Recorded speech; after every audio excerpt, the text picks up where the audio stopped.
I don't think I have volume turned on. There we go. Now we have mics on.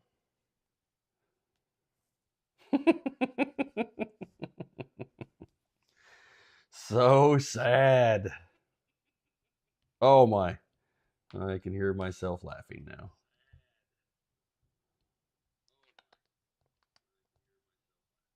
I want to turn that down. Oh wow.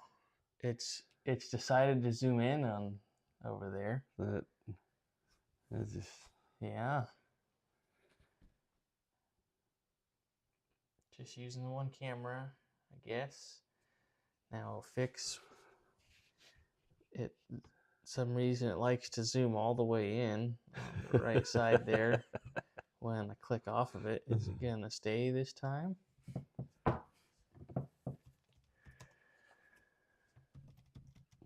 Hey, Christian.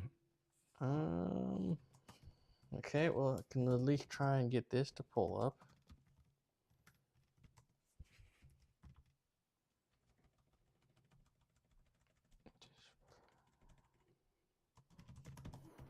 Hey, I turned your auto lock, the auto turn off on your phone, so you have to turn that back on.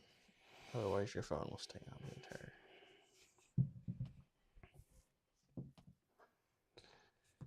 All right, what do you think? Did you save the scores?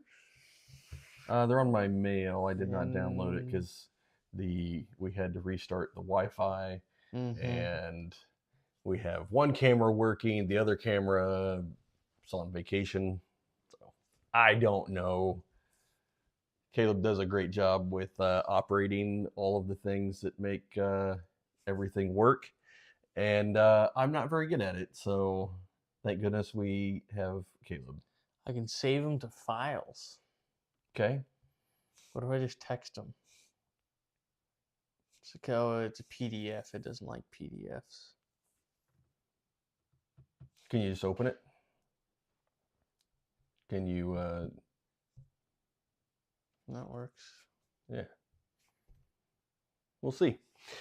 We will find out. Ooh, hey guys. Should have put it as a graphic. Oh, all right. Well, Caleb is working on the technical issues that we are having tonight. So,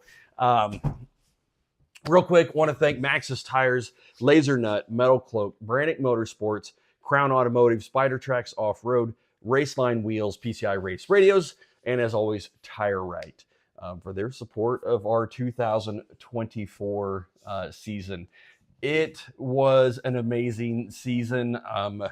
We are excited that it is over, but man, it was probably one of definitely our favorite year. Things were so crazy. We had so many competitors this year.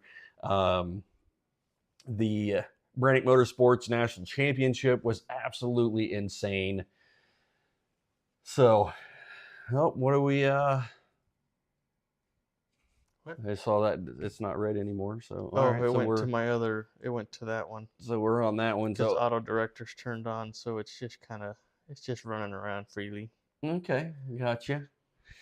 So, I do have the Trail Hero graphic with the wrong date on it still, in case we wanted to promote that one. Yeah. All right, so let's jump into a couple things that I wanted to cover tonight. Definitely, I know everybody wants the schedule out. We want the schedule out too. We'll go ahead and give you kind of some insight into that. We were going to talk about Trail Hero and how much fun that event was, since we bailed on you guys last week and left you hanging without an awesome recap for that incredible event. And the last thing that I wanted to talk about was upcoming events, which is the Texas Top Gun coming up here in just a few short weeks. So just under a month away from the Texas Top Gun. So that will be super exciting. All right, so the first thing I wanted to jump into and kind of give you guys a heads up. So there's very few dates that are what I would feel comfortable with saying is 100% locked in for 2025.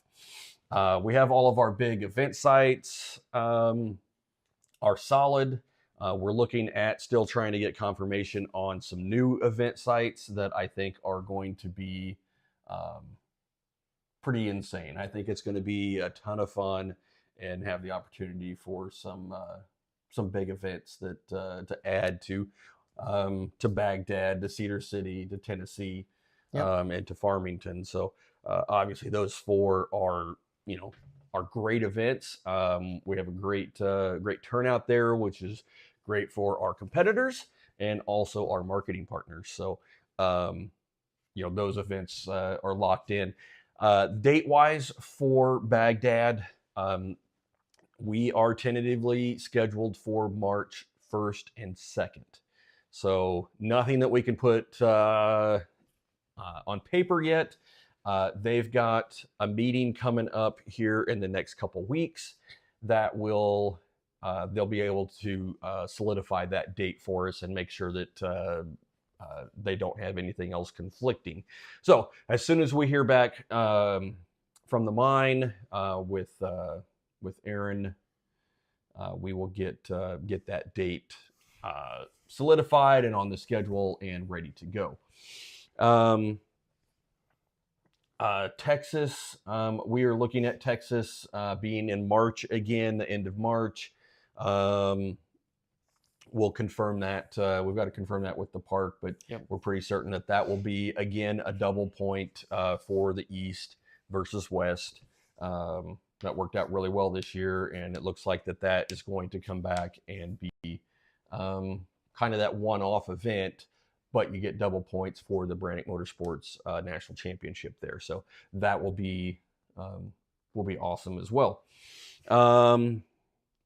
Let's see. So that is March, February, and March. April, and that is 26th. 26, 27. Yeah. I believe that's what that is for Cedar City. We should be solid on that one. I know that Cedar City has that reserved for us. So as long as the rest of our schedule doesn't force some changes, we will be good on that one there. So Caleb's got his very technical. High tech. Yep. So I've got some fancier stuff put together that has gone out to our marketing partners for proposed schedule, but unfortunately nothing that I can release yet. We are still working on locking in either a California date or a Nevada date. So that is our first and second choice there for the WERock Western Series. What is that, number 3? Is that what that's that'd be the be the final. Yep. So the Western final for either California or Nevada is our plan for that. We're excited to partner one more time with the Good Evening Ranch. We've got some exciting stuff that we're working on to try and build that event into something big there. So we're super excited about that. Again, back in July, we'll be in Dayton. And then our Eastern Series final, we are actually headed out on Monday to go meet with the property owners for that one and work on what our options are for doing something pretty cool there too. So, and then again, Grand Nationals will be in Farmington the weekend after Labor Day. So make sure you guys jump on and be a part of the Four Corners 4x4 week fall crawl fallcrawl.com.org.gov.net. All of them. Yes. So very, very rough at this point. It only takes not being able to secure one date that changes everything, which is what we had last season. We had some conflicts with the WERock schedule where we ended up on the same weekend. And so we went back and changed kind of how our whole schedule was set up in order to accommodate that. So as soon as we get everything locked in, we'll get those dates out to you guys. But that's kind of where we're at right now. And just to give you kind of a heads up as to what to plan for coming up in March, the very first weekend in March, we do plan to be in Baghdad to kick off the 2025 always season. So one of my favorite event sites. The Oh, yeah. Rock is I mean, some super technical and some really big lines there for the pros. So it's always an amazing event, and it's really it's been one of my favorites since being able to set courses there. Yeah, I do love that. We talked to Aaron about making some changes to the event site that may open up some more rock there for us to play on as well. So yeah, there's plenty of rock there, and yeah, there's never an issue with finding and I enough know lines that there. But I mean, if you've been out there, you've probably looked up at the top of that hill there and been like, all right, how do I drive up there? Where's the line? And I know that that's yeah, Aaron and some of the wheelers out there have wanted to do that as well and looked into doing even some trails in there. But there's some really big stuff in there that would be good to use. yeah, for sure. Tentative right now, Tammy, we have Texas listed for March 22nd and 23rd. Unfortunately, after let's see, after Cedar City, which should be April 26th and 27th, things get really kind of messy after there, depending on what we can get secured for the kind of unknown, the new location. So it could really mess with some things later on. But those first three events should be solid. So we just need to make sure that the mine doesn't have any kind of issue. And usually Katimsi is good to go there. So that's always exciting. We typically try to do the Land Cruiser Roundup and then WERock. And then the Bronco Run. Yep, all in that right there in that month, and bring some guys out from everywhere. With I know Woody typically comes out and they're wheeling, and Steve Marquardt does the Rockaholics the week before, where they go hit all of the big stuff, big hard stuff that they can down there. Yeah, so that's kind of our tentative plan right now, but like I said, we'll get some of that stuff firmed up, and our goal, as always, is to have it out by SEMA. I really wanted to have it ready for Trail Hero, but unfortunately, we're just really trying to find, we want those smaller events. We want to get those in solid locations, and being a competitor myself, I like putting tires on new rocks.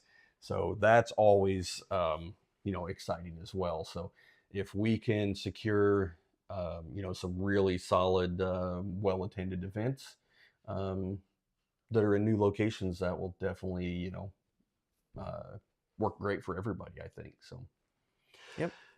All right. Let's the next thing on the list was to talk a little bit about Trail Hero. So if you guys haven't been to Trail Hero, 6,500 registered vehicles this year. The heat was definitely there. It was hot. It was hot. Sure. And it really kind of cut down on. So everybody went out and did their trails in the morning, and then by the time they got back, everybody pretty well dispersed. In the afternoon. So it really didn't feel as big this year because people were kind of tired and they just headed back to the air conditioning, I think. But still, Trailbreaker for the LCQ was crazy.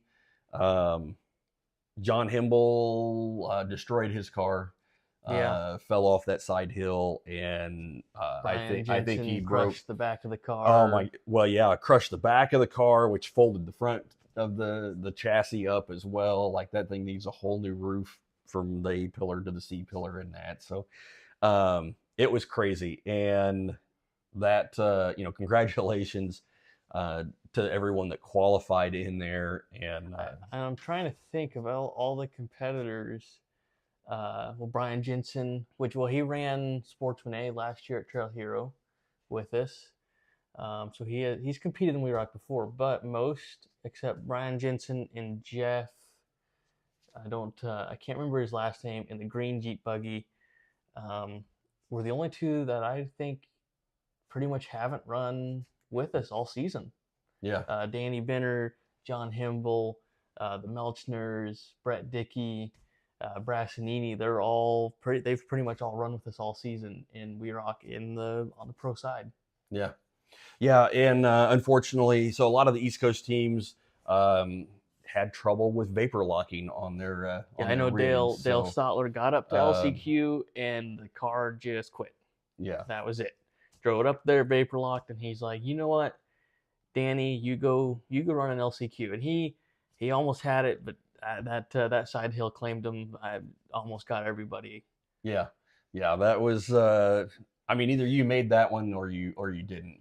That was unless you're 100% where you just roll it over and then just try again. Yeah, you just save the car, put it past vertical a few times, and yeah, it's all right.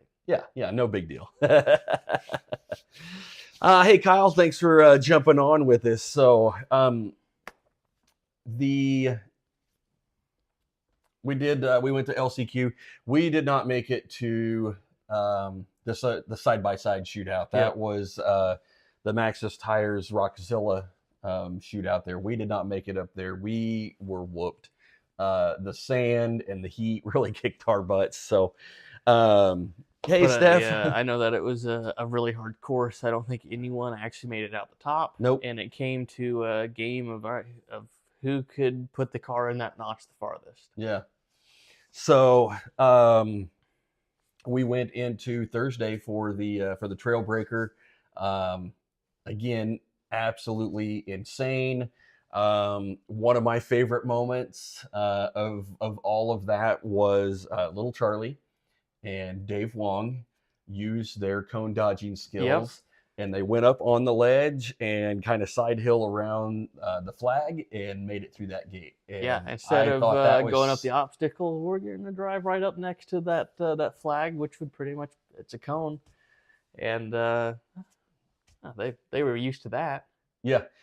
So as with you being the course designer, I always think it's so neat when somebody thinks outside the box and comes up with a way to beat the course designer. Like, that's super rad. There's always, when I set a course, I have the line that I saw. I wouldn't set something that I didn't, like, I see a line that if I were to attempt it, that's how I would try it. That's not always the way. That I could see somebody try it and it worked out horribly. That was not the right way. And I was like, well, that didn't work. That was the vision, though. But you had somebody that did figure out the right way, and it wasn't what you thought. It's like, that's pretty rad. Like, they outsmarted that gate.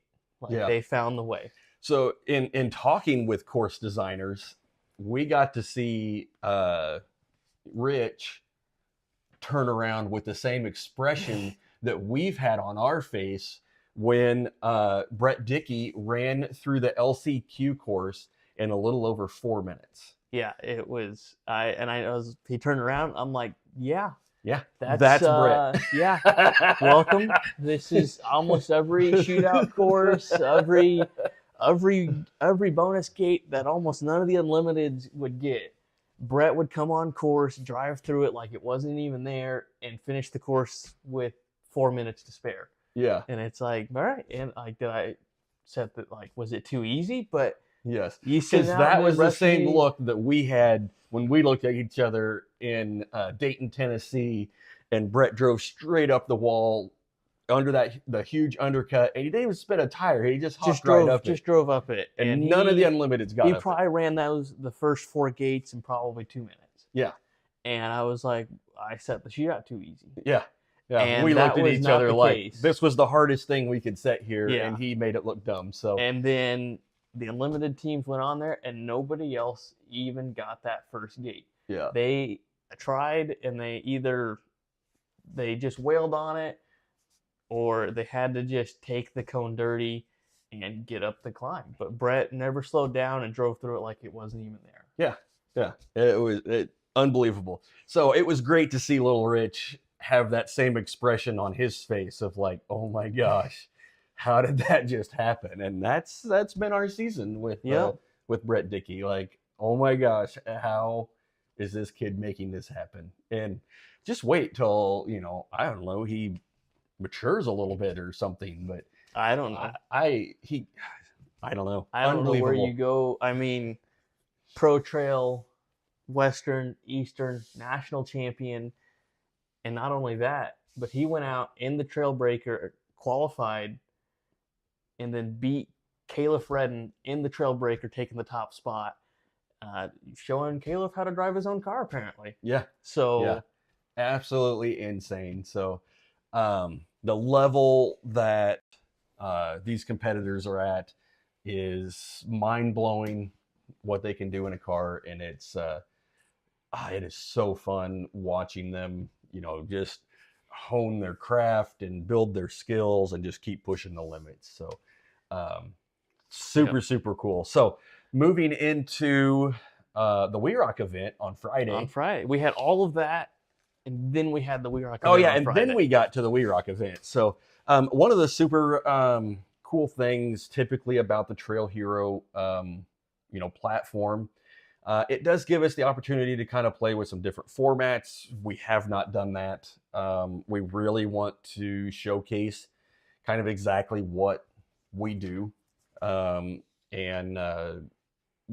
allow people to come in and try it, even if it's just for one event a year, if they can't make any other event, or they feel that it's too much pressure, or whatever the case is. So it's nice. It's a laid back kind of environment, and we're just out to have fun and kind of show what WERock is to all of the Trail Hero participants. So a great crowd. It was a great event. I mean, the viewing from being up on the sand hill there in Nasty Half, and being able to look out and see not only just the pros, or see a couple courses here and a couple courses there.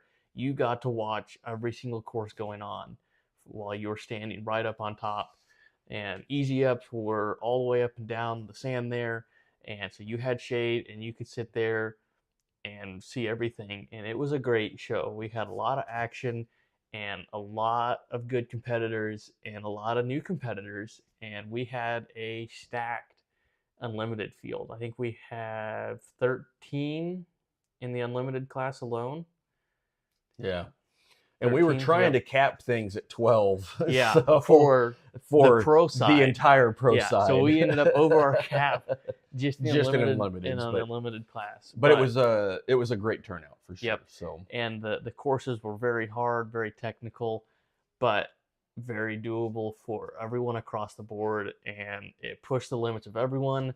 And to see some new guys, Logan Brown, Connor Patton, that was their first event, with Logan driving that Hulse Engineering three seat. Yep. Yeah, we just shared that video yesterday.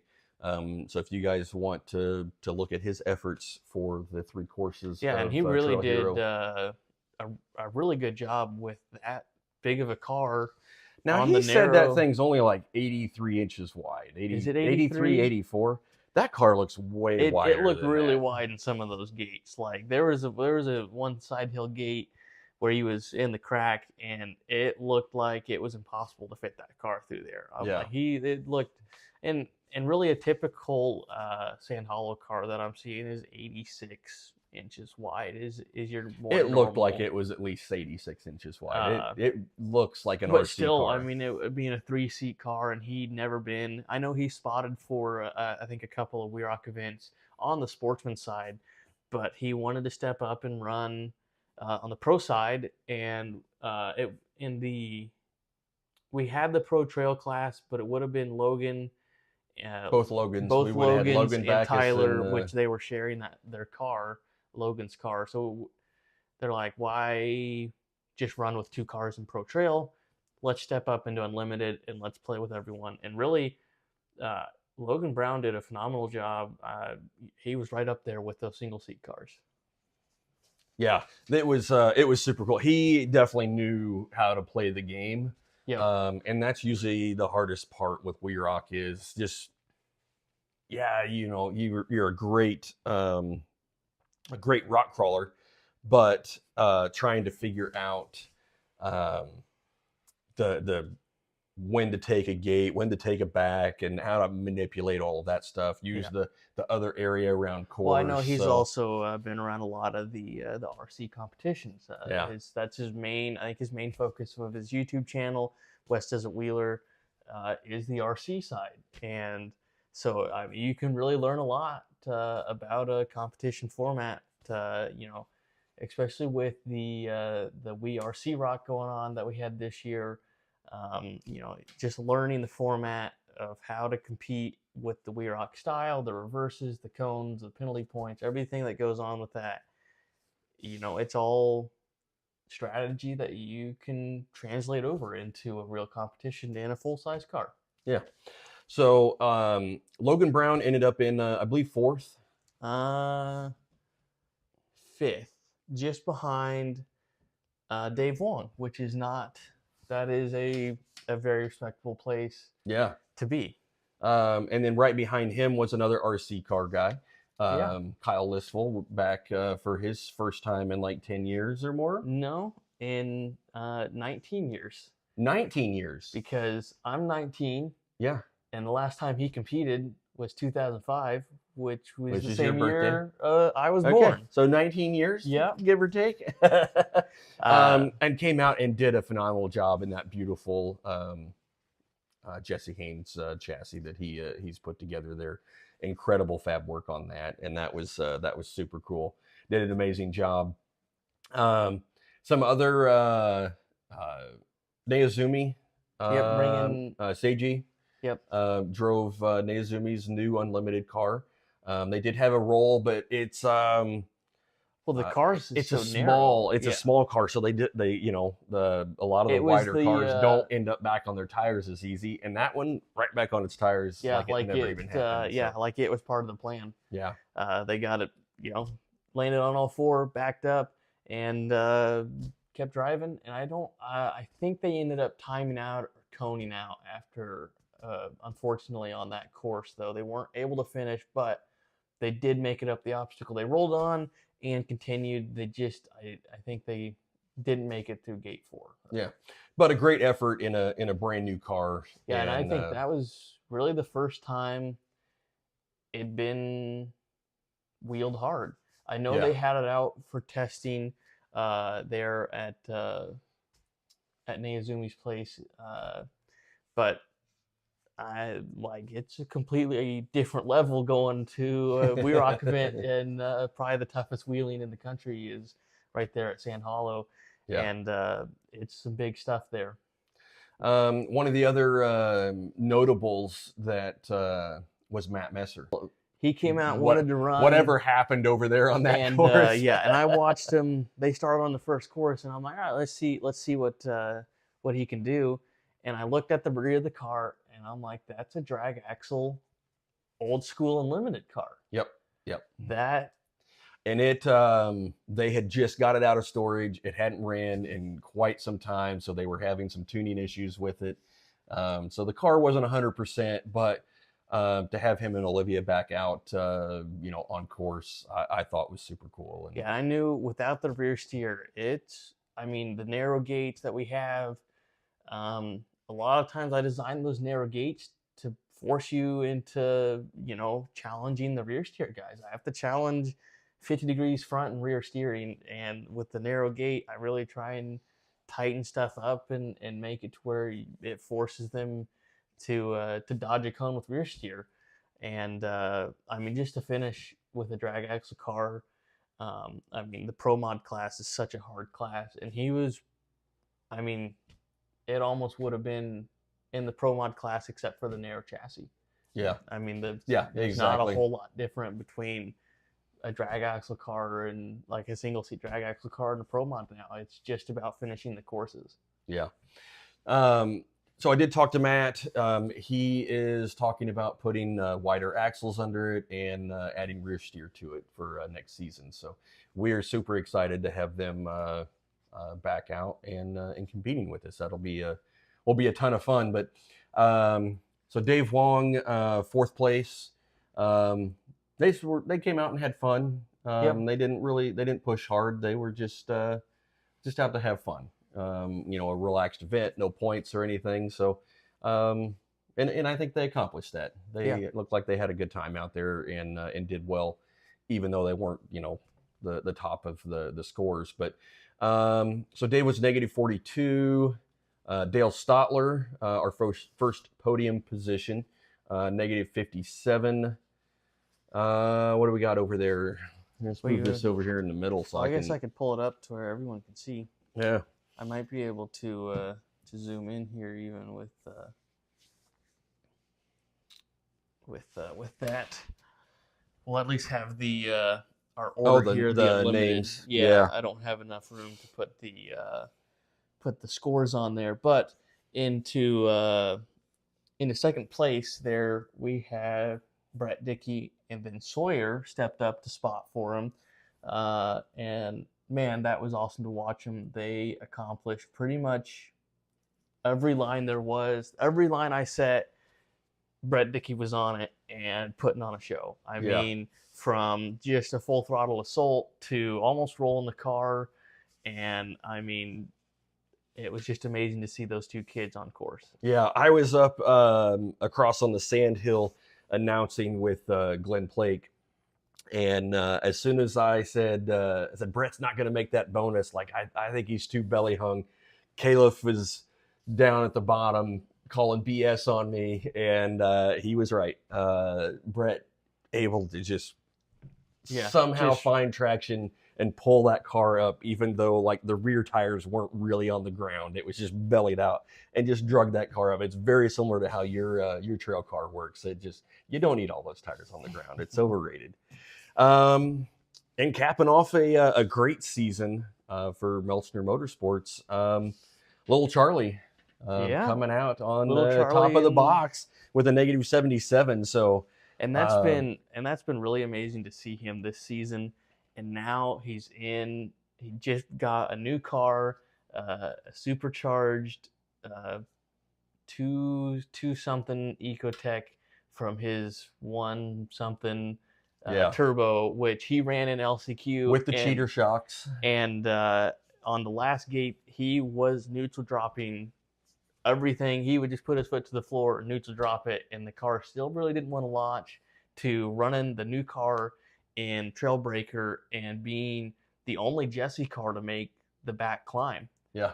And then he came out to run in the Unlimited class with WERock, and that it was just amazing to see his driving. I mean, even that week of going from the new car, settling in, I mean, having 2 hours of seat time before jumping into Trailbreaker, and then I don't even know if they went out and wheeled after Trailbreaker, just jumped right into WERock. So I mean, he just looked like just another. Yeah, he looked very, very comfortable in the car, and I know that he'll get even more comfortable in the car as we get into next season. He gets some more seat time and figures out what the car likes and doesn't like and how to make it do things.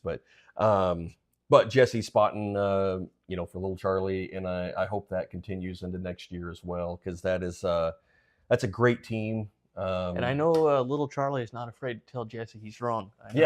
Especially if his dad's spotting for him, there is some yelling on course, and I'm pretty certain that carries over into with even Jesse spotting. So yeah, it's a really fun to see them having fun. They should continue to gel. Hopefully, I hope that partnership goes into next season, and a lot that he can learn from Jesse. He's already already at the top level, and that's very, very impressive. And really, I think he's grown a lot since he came out and competed with us in Arizona. In Arizona, yeah, 2 years ago now. Yeah, Was it? yeah, because it wasn't this year; it was the year before. It was a year before. Yeah, so almost 2 years ago. And I mean, just from here to now, it's amazing how much he's been able to grow and learn the sport and learn. He's right up there at the top now. I think he's really come a long ways, and I know that they're ready to come compete again. Yeah. The one thing that he does not lack is the desire to do well and win. That was evident 2 years ago that he was not happy they weren't performing well, but that it didn't take him long to get it figured out and have that drive. And I just saw on the chat here that Tammy said Sawyer got 100% clear from the doctor today. So congratulations to Sawyer. We're so glad that them young kids, they heal quick. And so we're very glad to hear that. And that team is going to be amazing next season. So I cannot wait for that one. That's going to be a ton of fun. And there's going to be some exciting news coming out of their camp, I think, in the off season. So I can't wait to keep an eye on the Brassinides, everybody. That's going to be a fun one too. So we're gonna just we're running long, but you know what? We started late too, and we got a lot to cover with Trail Hero. Yeah, exactly. So hang out with us for a little bit longer. We're gonna jump into Pro Modified. Caitlin and Colt teamed up. I thought that was going to be super rad. The car didn't expect, or Colt didn't expect how the car was going to work. Like it just didn't perform how he expected. Yeah, and it just from the first course they ended up on their side in a notch, and they just couldn't get it to settle down. They couldn't right the car, so we ended up winching them out of that notch. And then I know that caused some issues with the car as well, and they just couldn't get it figured out from there. They couldn't get in the groove. And with only 3 courses, like one bad course, and you're done anyways. But Colt's used to those little lightweight samurai buggies. So that LS powered Dana 60 14 bolt trail car, like that's a solid chunk of car right there to work through the courses. So but a great season for Caitlin. We're really looking forward to seeing them grow next year as well. Third place was George and Laura. They really had a great event. Oh my gosh. And they were doing... They had the lead. Yeah. All they had to do was take the last cone on their last course and finish, and they would have won. And they got too far over, and I looked down, and I'm like, that's not where I would be. And then I'm like, I think it's gonna end up on their side, maybe upside down somewhere. And sure enough, pretty much as soon as I was like, that doesn't look good, they ended up on their side. He tried to throttle it, and then they ended up on the roof, like 4 feet from the exit gate. And that right there, I mean, they were the only only pro mod to do the bonus drop on that course, and he shot right off of it. Car settled perfectly. Yep, looked great. And then he ended up on his roof on gate 4 and went from first to third place on that one course. Yeah. So heartbreaking. Really wanted to see them on the top of the box this season because they've been very, very close. Yeah, I would almost every event. I mean, even right when they started their first event in Pro Mod, they did really well. I mean, they were right up there with Braxton, who took home the national championship this year, and they were only a few points right in the mix with Braxton, with Jesse Haynes, when he ran Pro Mod. They beat Jesse Haynes on A1. They were one of two to finish that course, and I mean they've done really well. And just it's always, especially with these three courses that we ran, you make that mistake where you flop over. That's it. Yeah. Austin Beck, Steve Lopez driving Pokey. So Jesse Yep. Haynes' old Pro Mod car. Yep. With that super cool, I believe it's a Toyota. Yep. FJ40 Front end. Front yeah, clip. but it's got like a patinaed yellow Yep. wrap on it, and it's super rad. And they always do extremely well. Yeah, and they ran. This was their second event. Their first event was last year in Pro Mod. They ended up flopping over on one of the courses that the Pro Mods could finish, and I think I can't remember if he went first last year as well, but this year he went first, and yeah, he was. Yeah, he's not as seasoned as their other Pro Mod competitors, which ran the entire mostly the entire series with this, and he still went out first and laid down a consistent run for each course. I mean, really figured out how to drive that car, manipulate the car into getting through the cones. Yep, he did a great job, and it was a blast watching them.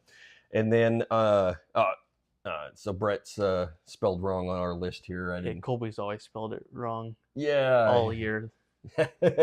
Or maybe Brett spells it wrong. Yeah, maybe that's what I've seen our competitors. They need some help sometimes. So Braxton Coleman on the top of the box there in first place. Brett Robinson on spotting for him, but yep, another just a solid podium for the Suda Racing Pro Mod team. Yep.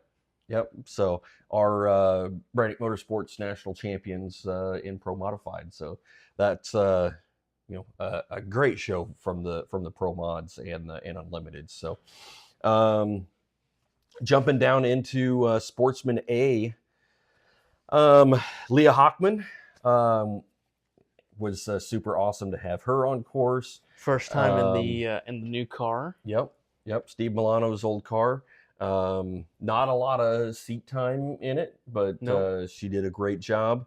Eric Mizrak putting on a great show in the Rat with no spotter for the most part.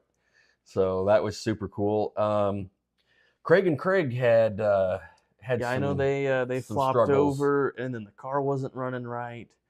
So they definitely kind of new to them. They've always done really well in the Sportsman A class, but unfortunately, I think I heard a flop, and the car just wasn't running very well. Yeah. Ron Arch with Dave Binkard ended up in third place. Coulter and Michael Brassanini in second place, and then sandbagging in the in Pretty Penny. Brent McGinnis and James Dunham, they were going to run Brent's car, and James is like, well, why don't you run this car? I'm sure Brent had no idea what he was doing. It had one less pedal and all these fancy tools. He didn't just... I would love to get him on and talk about his drive out there and what it was like jumping into an unlimited car. You would be able to understand a little bit of that, except maybe his shifters were, a little labeled right. Yeah, I know. Well, he's has that manual. I mean, it is a rear steer. I think it was the Bash buggy, and I mean, he drives that car really well, and it's a very capable car. But I know a manual isn't very fun on course. No. But he definitely drives it very well, and maybe it's not always an advantage to go to an automatic when you're so used to that manual. Yeah, I do remember. All right, well, this is going to be dated a long time. It would have been built for 99 and I think it was built for 2000. Rick Hayes built an early Bronco to compete, and he swapped that transmission out probably back in 2001, went from a manual to an automatic. And I remember seeing him on a waterfall, and the Bronco was getting light, and he was trying to hit the clutch, which he no longer had in the vehicle. You could hear it hitting the floorboard. It wasn't going in, Yeah, and he ended up rolling off of that waterfall. So yeah, that's a pretty tricky thing, to wrap your mind around that. But Brent and James did a phenomenal job with a -75 there in Sportsman A, bringing home that win. So super cool.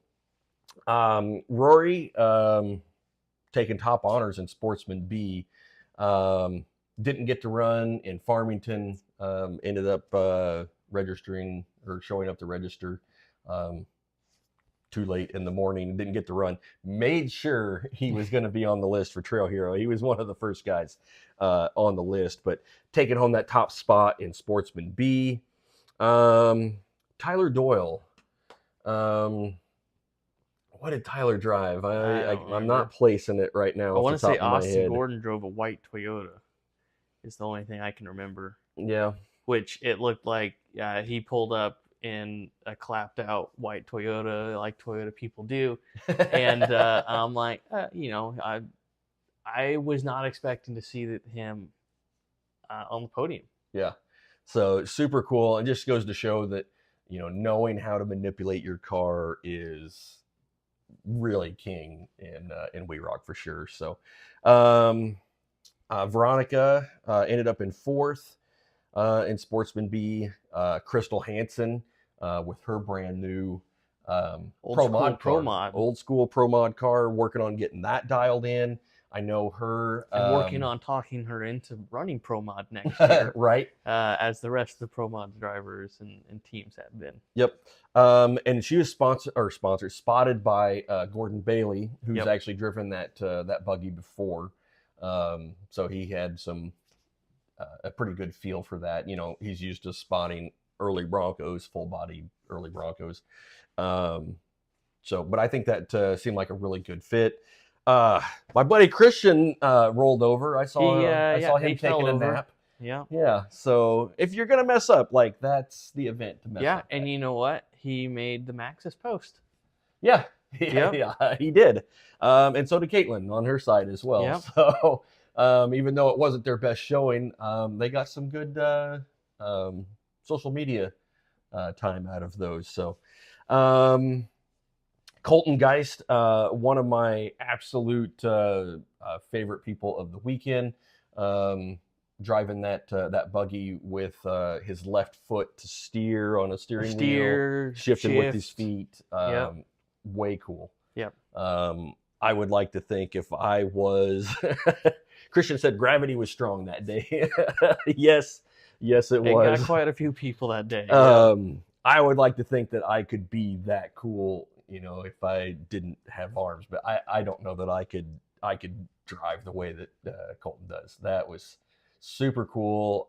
We followed him on social media for a few years now, and to be able to meet his those big guys. brother ran in Cedar this year and did pretty well, and then the whole family came out and ran at Trail Hero. Yeah, and they had a heck of a week just getting into Trail Hero. They had, it as things go, it can take forever to get your efforts all put together in that. But what a phenomenal group.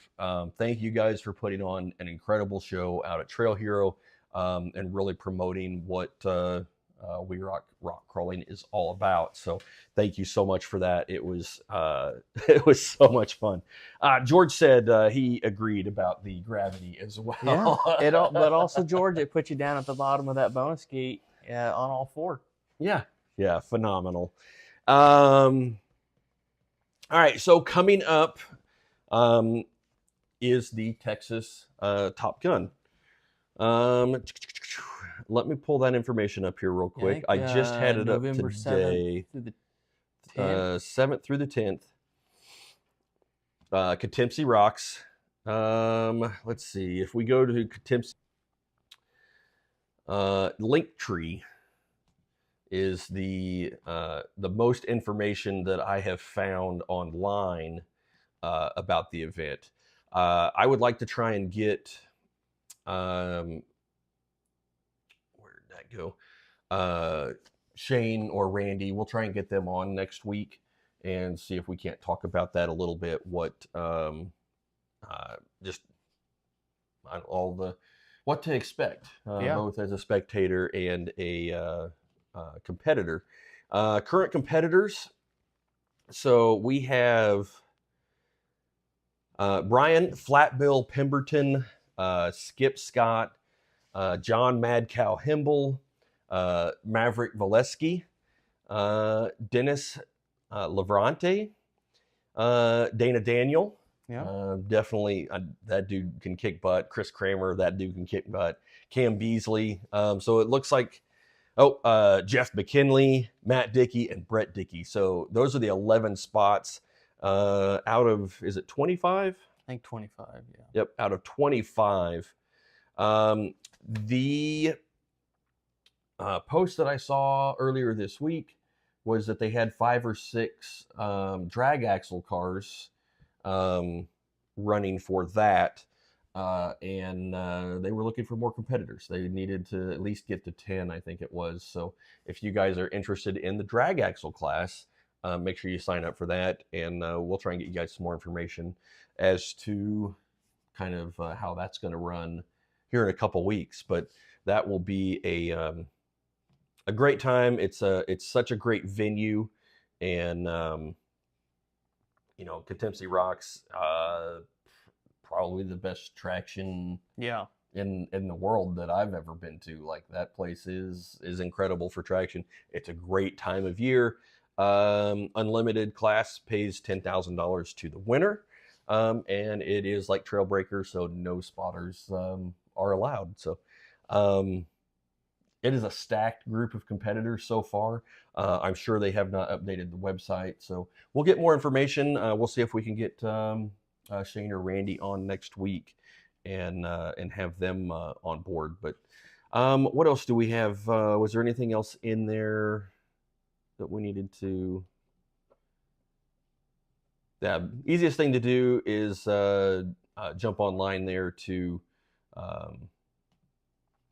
Coutemsy Rocks and click on that Texas Top Gun Shootout. We'll get you the best information out of online, at least that we have found. I'm going to another Facebook tab so I can find. I don't know. All right. Well, anything else for this WERock Wednesday? I think that is going to wrap us up on there. So, old sandbagger Brent. Oh, God. Well, I will tell you, Brent, we just took a deposit on our electric car. I'm super bummed to not be able to get to finish that car. We had some super cool promo ideas for that, and I don't know that the electric cars are right now. I don't think they're any better, but they have some cool things. So unfortunately, finish their car. Yeah, I know. We'll get Team Khaki to get their thumbprints back from messing with all them batteries, and hopefully they can get their car sorted and ready for next year. But yeah, so our Jesse Haynes chassis is supposed to be going down the road, which is super sad. So we can't sell you, but Caleb and Jesse and Holsey and Sasquatch. Yeah. There are more high-end car builders now out there than I've ever seen in my life. It's very, very cool. So all you do is get you one of them fancy cars. Yeah. And you can jump up in on the pro side. So that'll be exciting. All right. Well, I think with that, we're going to go ahead and wrap things up for a very long WERock Wednesday. But thank you guys so much for joining us. Special shout out to Axle Helmets. The discount code is still live. Those DOT helmets should be shipping. Leah probably has information on here for that if she's still on. But that should be shipping any day now. And if you guys weren't at Trail Hero and didn't get to check those things out, they are cool. We are in the process of updating all of our helmets to the new style, which is, I don't have one. My trail helmet is one of the early helmets, and the new ones are so much nicer. So thank you so much to Axel. Thank you for the support and the discount. And Leah says that all new DOT pre-orders are shipping now. So if you guys have ordered one of those DOT helmets, you should see that any day. If you haven't, get one ordered, because they are perfect for what we do. They're lightweight, they're vented, and they're super comfortable. So yep. Dave Wong, he upgraded his helmet. He did not run a DOT in Trailbreaker, but he did run one of the new trail helmets. And he said he forgot he was even wearing a helmet. So that's how comfortable they are. And we're so glad to have those guys on board for 2025. And we'll be able to continue that discount code through next year. So it's going to be super cool. We're also working with Leah as well and Axel to stock some of those helmets. So if you guys show up to an event, there'll probably just be one color that we will carry. But you know, if you want to upgrade, we'll be able to hook you up with that as well. So, yep. All right. With that, huge shout out to Maxxis Tires, Laser Nut Manufacturing, Metal Cloak, Brannick Motorsports, Crown Automotive, Spider Tracks Off-Road, Raceline Wheels, PCI Race Radios, and Tire Right. Thank you guys so much for an incredible 2024. Join us next week. We plan on starting to kind of transition. We've got a lot of rule stuff that we want to talk about. We'll get you guys some information on that. And then we're going to transition into trying to get some guests on, so you guys don't have to listen to us for an hour. So yeah, but we had to make up for last week. So, yep. But thank you guys. It's been so amazing, an incredible year, and that is all because of you guys. So thank you so much. We will see you next Wednesday with WERock Live.